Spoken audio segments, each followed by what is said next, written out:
A little time to reflect. I know you said walking past press row there that you thought the fight was closer than they scored it. It seemed like, you're getting celebrated, but felt like you were more annoyed and like pissed off about the result. Yeah, I mean, obviously I wanted to win. Max is a great fighter, tough competitor.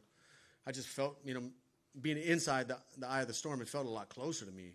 I really thought it might have been 2-2 going into the fifth. Mike Brown checked the scorecards when we got to the locker room, and I think the judges gave me different rounds, so I don't know. I think all the judges gave him the second round. I thought I almost had him out. He hurt me too, but I thought my shot was, when I followed up with elbows, I was cracking him. He told me in the medical tent, he said, "Man, you had me out." We couldn't hear the bell, so it felt, being in the fight, it felt like a lot closer than that. When I heard the judges 49, whatever, I was like, no way. It was closer than that. But like the man says, it is what it is. Does any part of you regret going for the guillotine and not continuing to punch in that? When I had him hurt?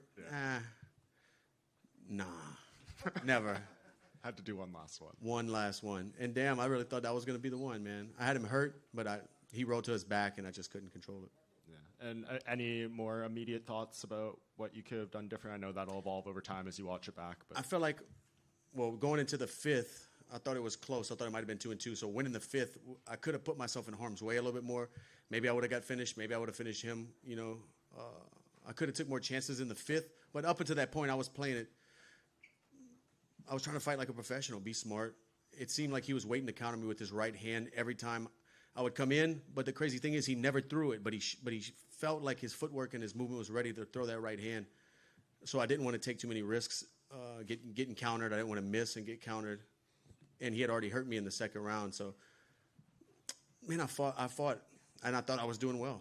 I thought it was close rounds every time. So looking back, hindsight's always 20/20.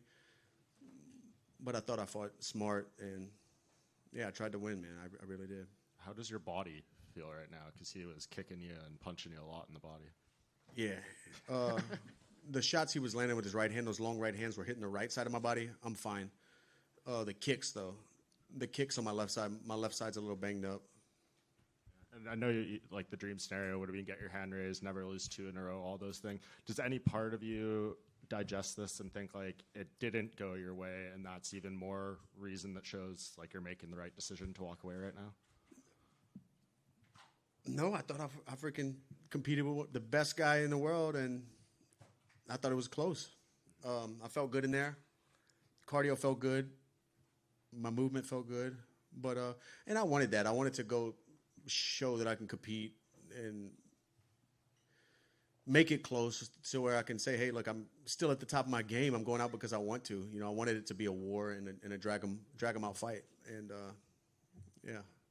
Well, I think you proved that. And, I mean, from everything that's happened this week, the way you've been celebrated, like, I'm sure you can't sit up there feeling like a loser by any stretch. This was such a win, the whole experience, it feels like. It was amazing.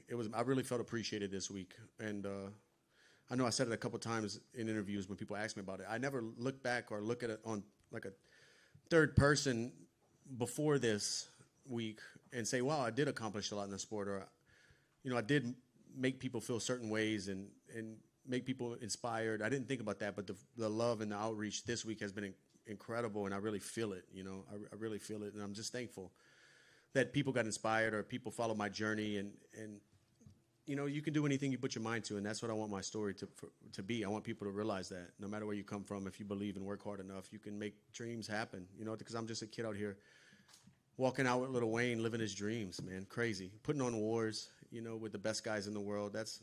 What a beautiful life. It's a beautiful story because I know the author. That's what it is. Dustin, now it's funny to see you up here frustrated about this result because now you're retired. Are you going to have to get less competitive, or are you going to be one of those sort of dads at the soccer game shouting from the sidelines and continue on? Dude, nobody wants to get in the fight of the night on the soccer sideline, man. I promise you that. I still got it. We'll see, man. I have a lot of stuff to keep me busy, but nothing's ever going to fill this. Nothing's ever going to fill that void of walking out to a crowd, trying to will you to win and fighting one of the best guys in the world for 25 minutes. I don't know if anything's ever going to feel that way again, but hopefully I can find something.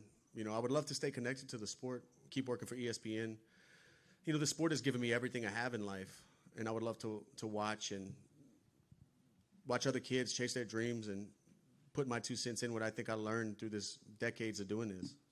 Obviously, when you're in the fight, it's about to start, you're getting your introduction, you're focused, but as you went in the cage, was there a part of you to think, I have to take this in because this is the last time? Yeah, all week I've been thinking about that. I need to be in the moment. I want to feel it all. Because a lot of times you can get, lose those moments because adrenaline and your blinders are on, your tunnel vision. The adrenaline's pumping so hard, you're just focused on the task at hand. But I was able to, as much as I could, just embrace it all and really breathe it in. And wow, I'm here in my home state. And I just felt the love, in my home state with a great opponent who's going to bring it. And that's exactly what happened, Congratulations on an amazing career. Thank you, sir. What was it like just coming out and hearing the fans and just that moment where an entire arena is rocking for you in your retirement fight? It felt incredible. It felt unreal. It felt like a movie, I felt like I was just watching it from outside, it was really cool. I felt the love, and then turning back and seeing Wayne, walking with us, and it's just, I'm from the streets of Louisiana. Like, I grew up listening to No Limit and Cash Money, and the guys walking with me, it's crazy. And I'm sure you knew if the fight got to the end of the 5th round, that point was going to come. What was kind of going through your head in that moment? Yeah, and then I was like, I wanted to do it, That's why I kept looking up at the clock. I said, when are we doing this? Yeah, you saw me looking at the clock a few times. I'm like, well, okay, that's 25 seconds left. I said, not time yet. Then we pointed down. I said, okay, I oblige. And then he hit me with a few shots. And I said, okay, we're going to wrestle a little bit. Let me clinch up. There's only 8 seconds left. And just, seeing the video that the UFC put together for you and doing that last, walk out of the octagon, what was going through your mind? The video, man. The video was tough to watch just because this whole journey means so much to me. And seeing my mom and my first martial arts kickboxing coach on there, I didn't even know they got him to film that. Seeing my daughter talk, really pulled at my heartstrings, man. I'm just thankful that I have this journey and documented and people followed along for so long. It's amazing. Not that I didn't feel like I meant that much to the company. I just never thought about it. I didn't know that people cared that much. I thought I was just fighting and feeding my family. I didn't know I had touched so many people until this last week. Thank you. Dustin, at the end of the fight, you had the Acadiana flag draped on you. Talk about being able to represent the Acadiana area on such a large stage for the career that you've had here in the UFC. Yeah, I've been representing Acadiana since I got into before the UFC. I used to, when we had our own shorts, I used to print the flag on my waistband, and I've been carrying the flag for the Cajun people because that's who helped me become who I am. That's why I moved back to Louisiana when my daughter was born, because I wanted to raise her in a place that has a sense of community and supports local. It's different. Lafayette, Acadiana area is different than anywhere else. I've traveled the world, and I love home. And I wanted my daughter to be raised around that. So, and I'd love to continue representing however that can be with the foundation, helping these other young fighters chase their dreams. Fighting has changed my life, and I come from Lafayette, Louisiana. It felt like, 18, 19 years ago, it felt like the bright lights in the UFC in Las Vegas were so far away. It was a pipe dream. And I made it happen through hard work. So I know these other kids can,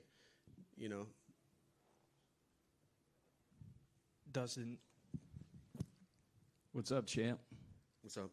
Question. What you got to say to everybody back in the 337?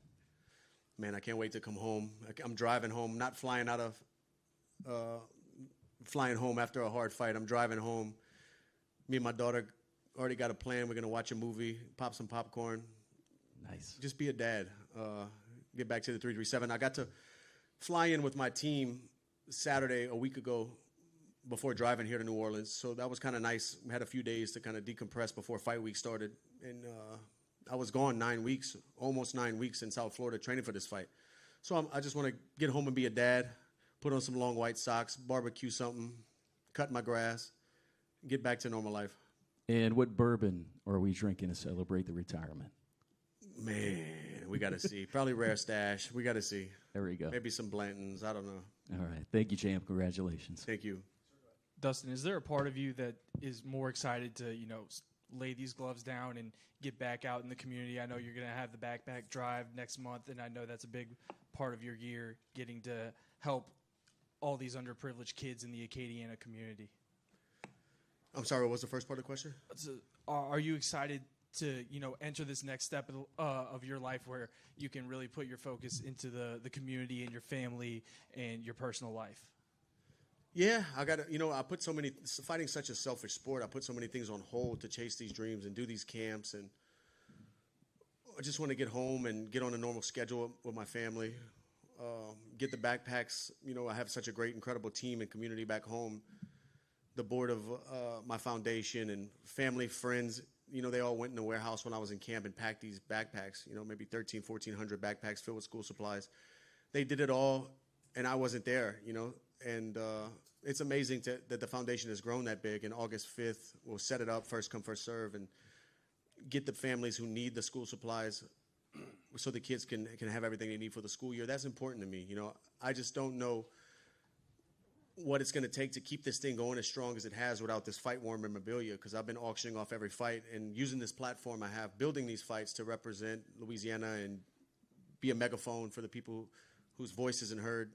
So we'll see what kind of pivot we're going to have to do to continue raising money and making things happen. But that's always a passion of mine. I just spoke to Max.